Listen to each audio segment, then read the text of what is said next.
What are the numbers or statistics for people having premature ovarian insufficiency and early menopause? Do we know, like, if you had 100 women, how many would have sort of an average menopause and how many would have very early and early? Yeah, so the numbers are funny. When I try to look these up, like there's this widely quoted 3% of women will have premature ovarian insufficiency.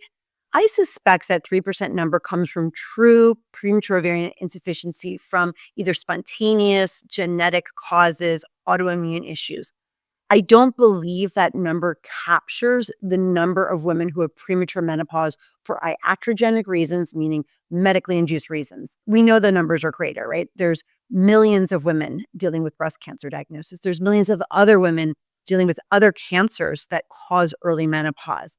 There's tons of women who have surgeries for other GYN problems that have early menopause. So I think the number is a lot greater than 3%, but that's what's quoted.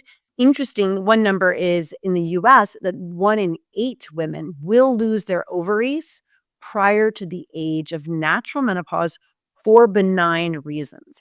And I suspect that number is going to grow because we've got more women preventatively removing their ovaries for hereditary cancer reasons. So that's a large number right there.